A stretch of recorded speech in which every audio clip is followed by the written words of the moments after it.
মেয়েটি তার বাবার বিদ্যুৎ বিল পরিশোধ করছিল। হঠাৎ সে অবাক হয়ে দেখল তার বাবার নামে দুটি বাড়ি রয়েছে। তারা সবসময় সুবাহু গার্ডেনে থাকত, কিন্তু বিলে আরেকটি ঠিকানা লেখা ছিল, বিল্ডিং 3, ইউনিট 1801, জিনল্যান্ড রেসিডেন্স, বেঞ্জাং ডিস্ট্রিক্ট। সে কখনো এই জায়গার নামও শোনেনি। কৌতূহলবশত সে সেখানে গেল, গিয়ে দেখল এটা একটি বিলাসবহুল আবাসিক এলাকা।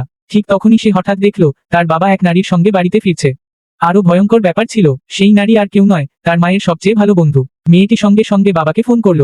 বাবা বললেন, আজ রাতে আমার ব্যবসার কাজ আছে, আমি বাসায় ফিরতে পারবো না। তিনি বুঝতেই পারেননি তার মেয়ে কাছেই দাঁড়িয়ে সব দেখছে। মেয়েটির বুক রাগে জ্বলে উঠল। সে আশপাশের লোকদের তার বাবার প্রশংসা করতে শুনল। তারা বলছিল তিনি কত ভদ্র আর সফল মানুষ, স্ত্রীর জন্মদিনের জন্য নিজে গিয়ে কেকও অর্ডার করেছেন। কিন্তু মেয়েটির কাছে এসব কথা ভীষণ ব্যঙ্গাত্মক লাগছিল। সেদিন রাতে সে আবার সেই অ্যাপার্টমেন্টে ফিরে গেল। ঘরের আলো ঝলমল করছিল। ভেতরে সে দেখল সেই নারী আর একটি ছেলে ডাইনিং টেবিল ঘিরে বসে আছে। টেবিলে কেক আর ফুল রাখা। তারা তিনজন মিলে সুখী পরিবারের মতো জন্মদিন উদযাপন করছে। মেয়েটির বুকের ভেতর তীব্র কষ্ট জমে উঠল। সে কখনো ভাবেনি তার মা 20 বছর ধরে কষ্ট করে সাদামাটা জীবন যাপন করে, শেষে এমন প্রতিদান পাবেন। তার বাবা গোপনে আরেকটি বিলাসী পরিবার চালিয়ে যাচ্ছিলেন। সেই মুহূর্তে মেয়েটি সিদ্ধান্ত নিল সে তার বাবার কাছ থেকে সবকিছু কেড়ে নেবে। বাসায় ফিরে সে ভীষণ কষ্ট নিয়ে মায়ের রান্না করা খাবার খেতে লাগলো। আর চোখ বেয়ে অশ্রু গড়িয়ে পড়তে লাগলো। সে মায়ের তরুণ বয়সের একটি ছবি হাতে তুলে নিল। মা বললেন তিনি একসময় ব্যাংকের কর্মচারী ছিলেন, পুরো শাখার সেরা কর্মীও ছিলেন। মেয়েটির জন্মের পর তিনি তার 3 লাখ ইউয়ানের যৌতুকের টাকা বের করে স্বামীকে ব্যবসা শুরু করতে দিয়েছিলেন। সৌভাগ্যবশত তার বাবা সফল হন। ধীরে ধীরে ব্যবসা বড় হয়ে ওঠে। মায়ের প্রতিটি কথা শুনে মেয়েটির বুক আরো ভারী হয়ে উঠল। সে মেনে নিতে পারছিল না তার মা এত বছর কষ্ট করলেন আর সব সুবিধা ভোগ করলো এমন একজন নারী যে কোনো অবদানই রাখেনি। সেদিন রাতেই মেয়েটি কম্পিউটার খুলল, বাবার সব খরচের হিসাব দেখতে শুরু করলো। সে দেখল বাড়ি কিনতে খরচ হয়েছিল 5 লাখ ইউয়ান, সংস্কারে আরো 3 লাখ ইউয়ান। অন্যদিকে তার মায়ের কাপড়ে পর্যন্ত ছিদ্র ছিল। একবার সে মায়ের জন্য নতুন পোশাক কিনতে চেয়েছিল।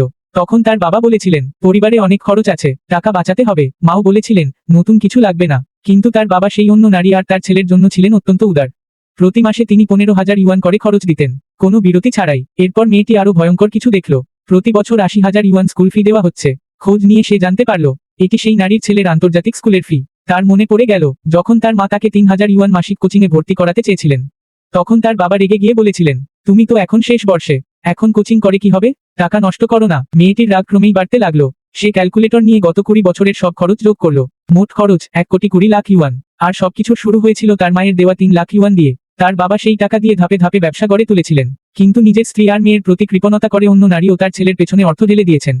তারপর সে বাবার ইমেইলে আরও একটি জিনিস খুঁজে পেল, একটি ডিভোর্স চুক্তিপত্র। সেখানে লেখা ছিল মায়ের জন্য শুধু তাদের পুরনো বাড়িটা রেখে কোম্পানির 100% শেয়ার নিজের কাছে রাখবেন তিনি।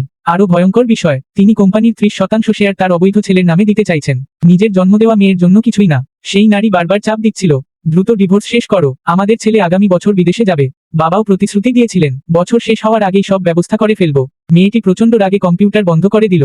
তারপর ফোন হাতে নিয়ে সঙ্গে সঙ্গে যোগাযোগ করল জিয়াংচিং শহরের সবচেয়ে বিখ্যাত আইনজীবী লয়ার চিয়ানের সঙ্গে, এবং শুরু হলো তার বাবার বিরুদ্ধে প্রতিশোধের পাল্টা আঘাত।